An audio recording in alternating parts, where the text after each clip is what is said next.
Welcome, friends. First question I want to pose to you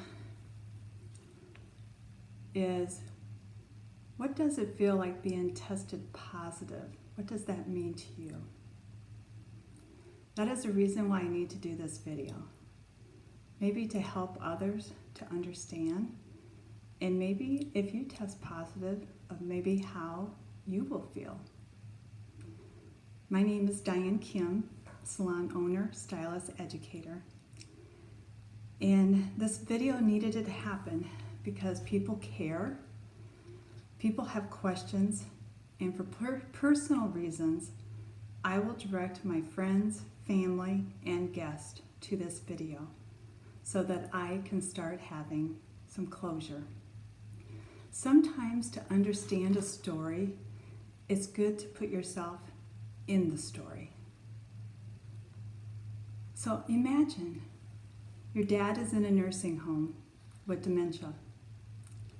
Your family had a birthday party for him at the end of February. Your brother brought in his favorite food. You made his favorite cake, and he was happy. He was having a good day. Little did you know how things were going to change very quickly. No one is allowed into the facility a short time after this. You are not able to call your dad because he's not able to use his personal phone. You rely on the reports that the staff give to your brothers, and your brother tells you. Prior to this, your dad's fiancée, Karen, took such good care of him at her house before he had to go into the nursing home. And then after the nursing home, she came every day to socialize, to eat with him, watch TV, and they really enjoy each other. Out of your siblings, you are the closest one that lives to the nursing home, but you're still an hour and a half away. So she is a godsend. She is amazing. And you feel so fortunate that your dad has her in his life. Unfortunately, she has some health issues and has landed in the same facility in February before the birthday party. She was able to spend a lot of time with your dad, since she's in the facility now, room, until they were not able to go into each other's room. You wonder how your dad is handling this. Does he understand? Will he give up? So many unknowns. Then you get a call from your brother. He tells you Dad has lost a lot of weight, and the doctor recommends that he gets hospice involved. You are in disbelief at first. Hospice? You just saw him a few weeks ago. But then the next thought was, okay, maybe he'll get a little extra help and he'll rally. That could happen, right? Then, just a week after that, you get a call that he is actively dying. You know your dad tested negative, and they were keeping the positive cases in one wing, but that didn't cross your mind at the time. You just know that you wanted to see him. Due to him being in hospice and actually dying, you are allowed to go. You're pulled in so many directions because everyone has their own thoughts on what you should do. You have learned that when you have peace with a decision, you do it, and you had peace. So you go.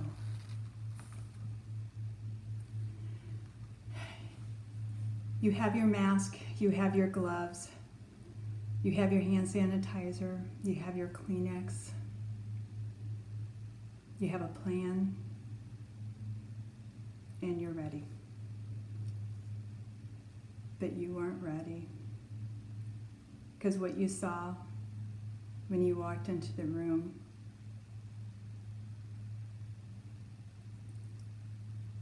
you saw how much weight your dad has lost. You drop to your knees, the tears come, the mucus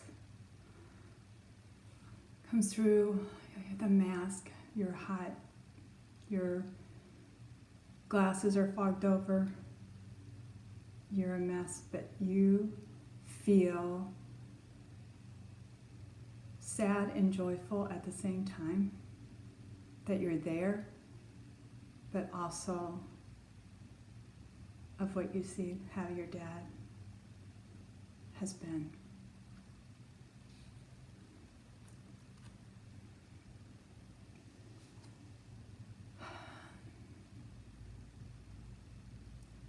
Your dad's fiancée, Karen, is in the room with you. She's been tested, but her test has not come back yet.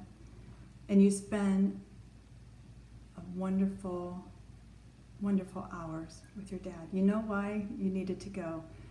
You called different people, they were able to say their goodbyes, and the one person, when he listened to his brother talk about his tractor being restored, I had more tears. And I told myself, when I'm blowing my nose, hand sanitize the gloves again, the hands going back and forth, back and forth. I tried, but it was a very, very emotional time, again, that I wouldn't give up. He got to listen to people, his eyes, the stories I talked to him, and the one that makes me smile now. I said, Dad, did you even know my name? Because he called me Goldie all the time. And when I was talking about that, his mouth was moving, his eyes were open. That was great. You stayed as long as you could, but you knew that was going to be your last time seeing your dad, and you left. And you were there for Karen, listening to her. It has been long for her being in that facility too. And then watching her fiance die. You left, and your dad did pass away. And on the day he passed away, Karen test came back positive.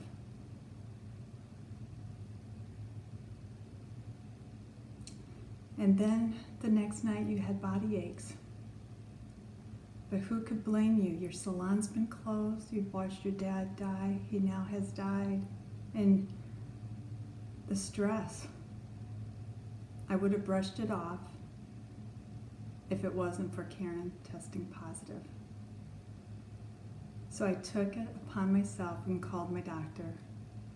And I said, this is what I got. Nothing else. No respiratory, no high fever, no loss of smell or taste or any of that.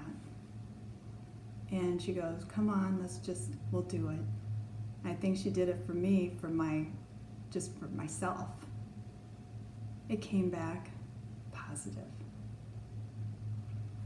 So now you know the story. But what about the rest of the story?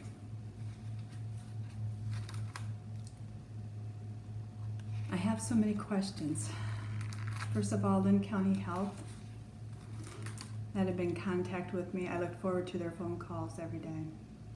I have so many questions.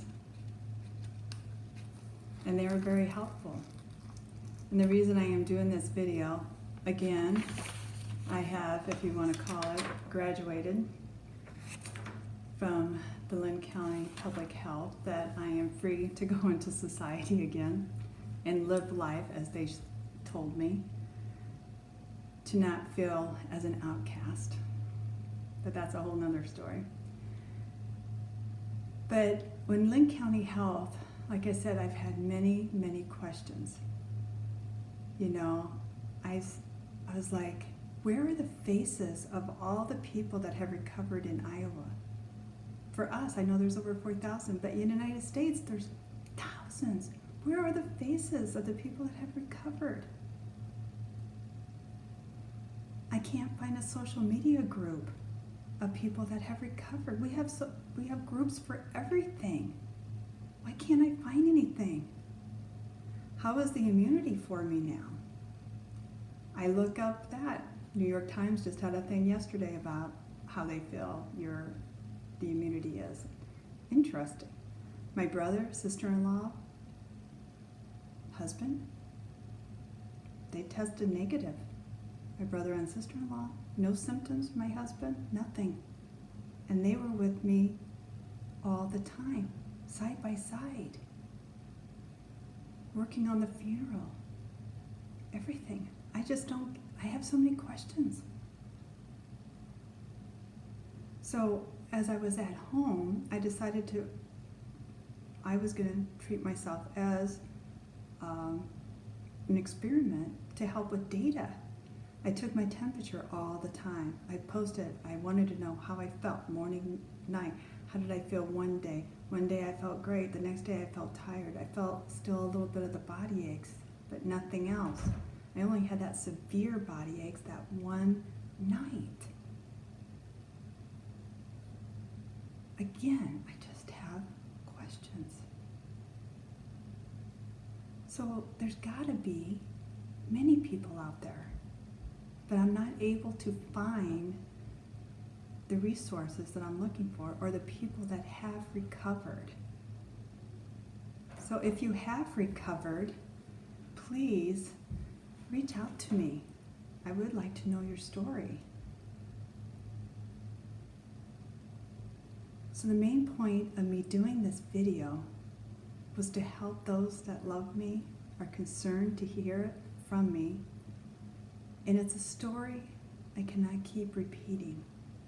My energy needs to be positive when the salon opens, and I need to start having closure. For anyone that asks me about Dad or testing positive, I will direct them to this video. I thank you for your love, your support, your understanding, and I hope soon that we can also get a clarity on some of these questions that I have. And until then, stay happy and stay healthy. Have a great day.